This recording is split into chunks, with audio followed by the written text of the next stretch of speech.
I know Jimmy Nolan. I grew up on 204th Street and Vermilion Avenue up here in Inwood. And I go back with Jimmy when he was in high school, Cardinal Spellman. And, it was just, playing stickball on the street or, just seeing him, with the Inwood Little League is probably the next time I caught up with him. I played 2 years of the league myself, and Jimmy was a staple there. Then Jimmy eventually moved out of the neighborhood. It could have been around 1980, 1982, and he moved up to Riverdale, where he was living now. I became much closer to Jimmy through the Good Shepherd Men's Club. Jimmy was the treasurer, forever, and he was a very valuable piece of equipment. And Jimmy was you could ask him for anything, and he'd give you the shirt off his back. He's gonna be missed. I'm lucky enough I knew him through the Knights of Columbus too, and he handled the books for those gentlemen as well. And he's gonna leave some big shoes to fill, and I'm gonna miss Jim. Recently, just before Christmas, I had some business with Jimmy, and I met him in his usual haunt, the Inwood Little League. We sat there, and instead of talking money, we started talking baseball, and about 45 minutes had passed before I remembered why I was there in the first place.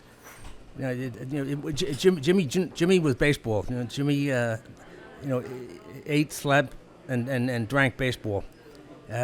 He was before Google or Wikipedia or any of that stuff. If you had a baseball question, you could be sure to get the right answer if you just asked Jim Nolan. Jimmy loved Good Shepherd Parish and Good Shepherd School. I think it's where his real home was. I think he would have stayed in Inwood if he could have found a parking space, which is common for the rest of us.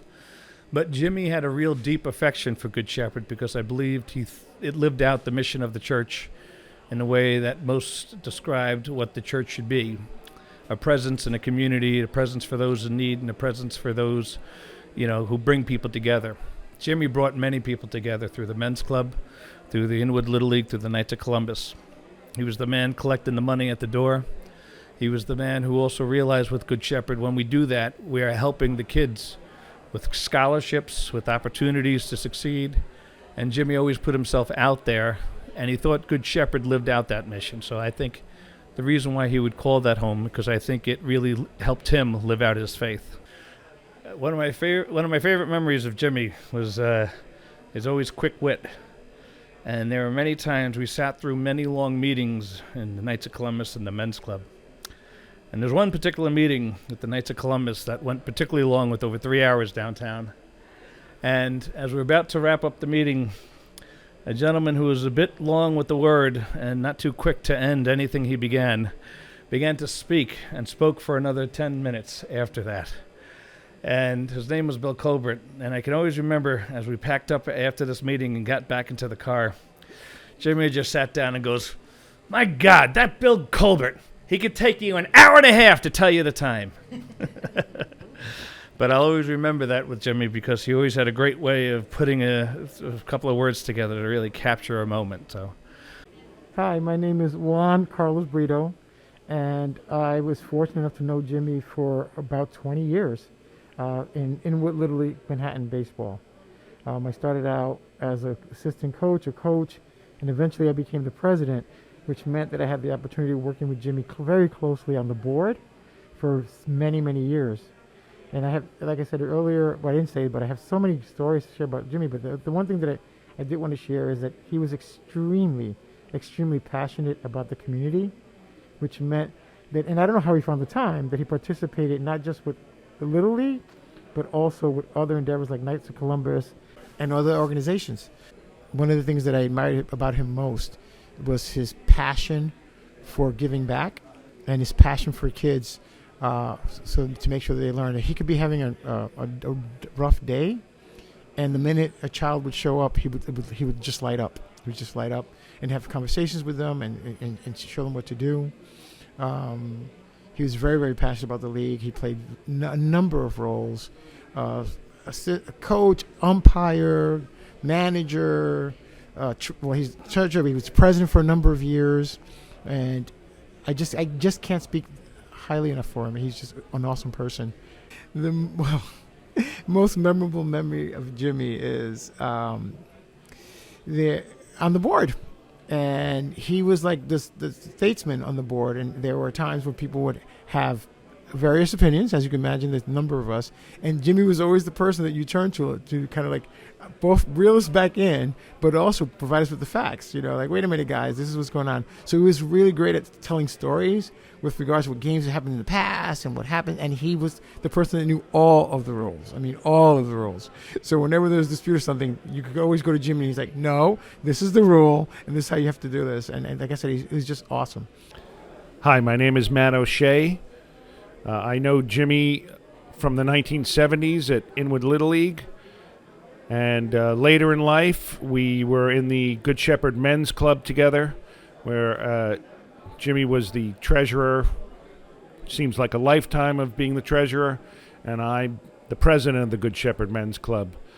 My last memory of Jimmy I'm going to hold dear forever, because I saw him on Wednesday, and he was sitting in the Little League office. And we had some men's club business to attend to, so we sat and chatted for a while, and he asked me to empty the mailbox for the Little League, which was so full I felt guilty as I piled it on his desk, and he said, don't worry about it, I'll get to all of this. Great man, great community man, great member of the Good Shepherd community, and we'll miss him terribly. My name is Jim Campbell. I knew Jim Nolan since 1973. I joined the men's club after I got married. I didn't get married in Good Shepherd. I got married in Incarnation. That's where my wife's from. But Jim was an individual who welcomed me with open arms to the men's club back then. In 1973, the men's club was only 9 years old. But Jim Nolan was part of the fabric of not only the Good Shepherd Men's Club, which celebrated its 50th anniversary a few years ago. And by the way, I was the 25th president of the men's club, and Jim was very supportive and very, very helpful. We had a full schedule of events, and Jim Nolan, whether he was president, vice president, treasurer, he was an important component of that, because he did it all. He didn't do things because he felt he had to. He did things because he loved to do things for the parish. He loved the Christian Brothers of De La Salle, who taught here for many, many years. Especially Brother James Ramon, who left over 30-something years ago, and Jim was very close to him. He went up to La Salle Academy in Troy, New York, and that school became a national center of excellence. But getting back to Jim, we, the men's club, used to have a full array of activities, whether it was doing all of the Columbia football games. We used to do the tickets, park the cars. We did the soccer. And the funds raised from that went into the Good Shepherd Men's Treasury. And we used to vote on where that money was going to go. It wasn't going to our own party. We paid for our own parties out of our own pockets. That all went back to the school, whether it was purchasing science equipment. We had a full class, almost a college-level science biology lab with microscopes made by Bosch and Lomb, Carl Zeiss lenses. I mean, I remember all of this stuff, and it was absolutely incredible what Jim did. The men's club and the community that he was involved with was also the Little League. Jim was instrumental in getting that field, the lower field, created for the Little Leaguers in his community. And he did such a remarkable job. And the reason why that program became so successful is because Jim was part of it. He was that rational, slow to get annoyed, because you have a lot of varying interests, whether they wanted to keep a child back because they felt he wasn't big enough and his age dictated he should be pushed forward. Jim was there. He was a steady voice. I think we had a dance scheduled for Good Shepherd. We used to do New Year's dances.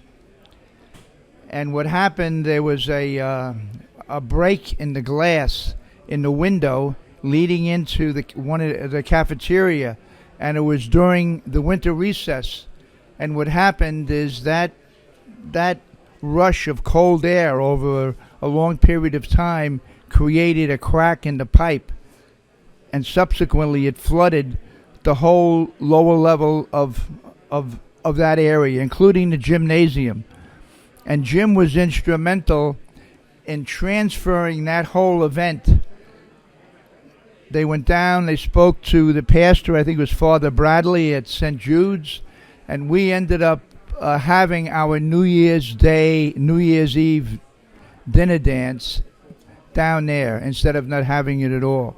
And I remember, he was very cool, calm, and collective. We got together with a bunch of guys, and we ended up pulling that off. There was a lot of other stories that I can tell you about, but he was part of this community for so many years, involved with a lot of activities, helping people, generous financially, spirit. He was a mentor to a lot of people, and we were blessed to have him in this wonderful community of Inwood. My name is George Schifferler. I'm a member of the Knights of Columbus. I've known Jimmy probably a good 10, 15 years, I would say. Proud supporter of the Knights, proud supporter of me personally. One of the memorable events that I just, in viewing Jimmy, was seeing him in a tie. Always when we had an event, he would always say, I can't wear a bleeping tie, and it was more for his fingers and whatever, and we used to always tease him, just bring the tie, we'll make it for him.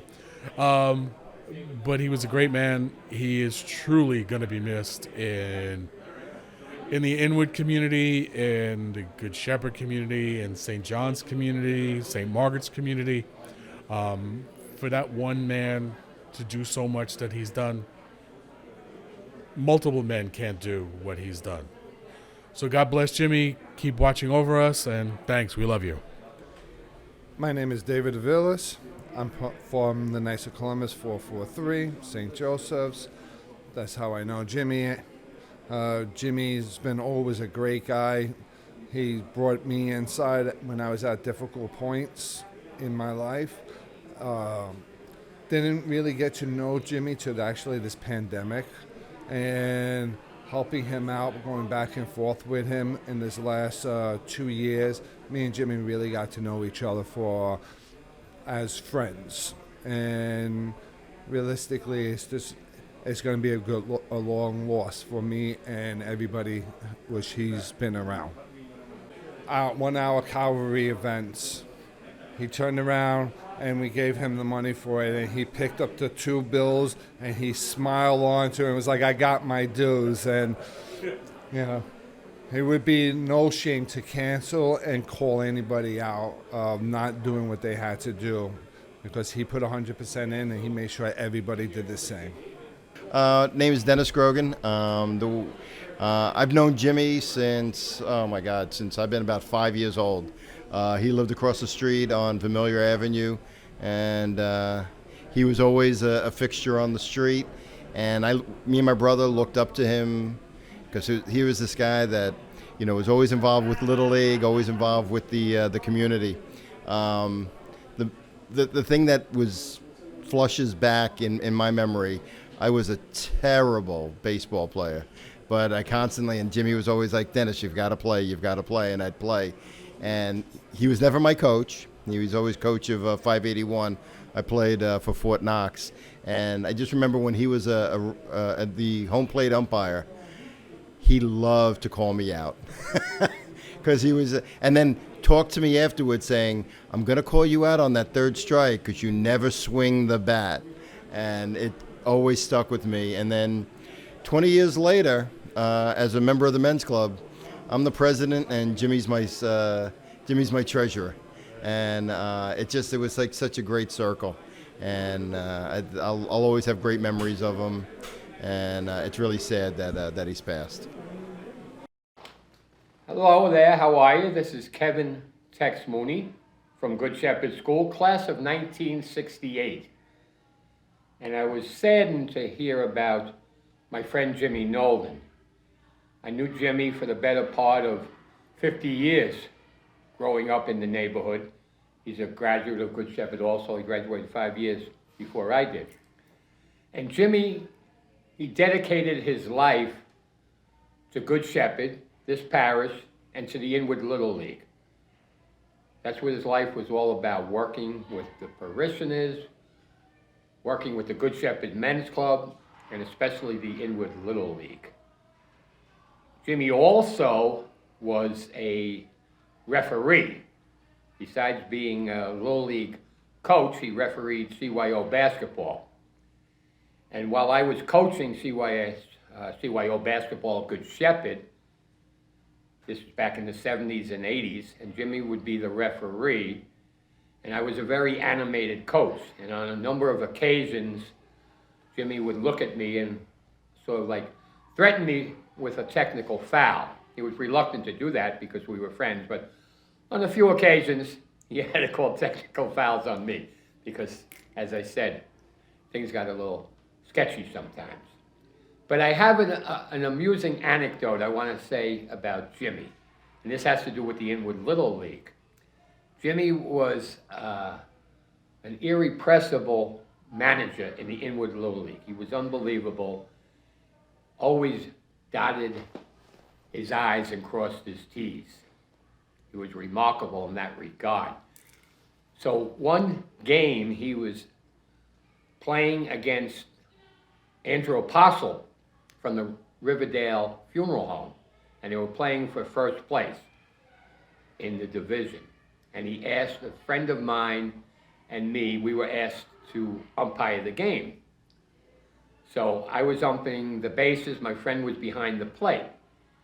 And Jimmy made one of his mistakes. He was, as I say, irrepressible, never thought this would happen. And it's funny because Father Tom at our school mass today alluded to being discombobulated. And on this occasion, Jimmy may have been discombobulated. We were in the top of the sixth inning, the last inning, the tie ball game, and Jimmy just came out of the dugout and started walking towards the mound. Now, it's customary to ask for timeout. Jimmy didn't do this. So he walks out to the mound. I'm standing at third base, umpiring, and Andrew Apostle looks at me and saw the smiles. So I knew right away what he was getting at. So I just smiled back at him, thought nothing of it.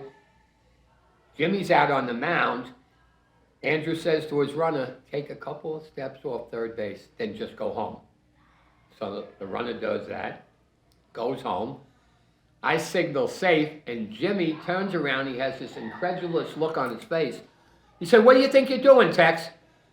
I called timeout. I said, Jimmy, you didn't. I'm sorry. He turns to the guy behind the plate who was umping, who was oblivious to what was going on. He said, I asked you for timeout, right? He said, I don't know. Ask Tex. And again, I went safe. And Jimmy was just, he didn't speak with me for 2 weeks. He was so upset. But it was so funny because I'm sure in 50 years, it was the only time this happened. But it happened, and it was just so funny and fittingly, as I say, Jimmy, great guy, but for about 2 weeks, he was upset with me, and he'd look at me when he would see me in the street, almost like, Tex, you were mistaken, I asked for timeout. But to my credit, I knew he hadn't, and it's just an amusing story. As I said, the man was unbelievable. He will be so missed by the Good Shepherd Men's Club, by the Inwood Little League, and by this parish, because he dedicated his life. He was a remarkable man. And I'll miss him. God bless him.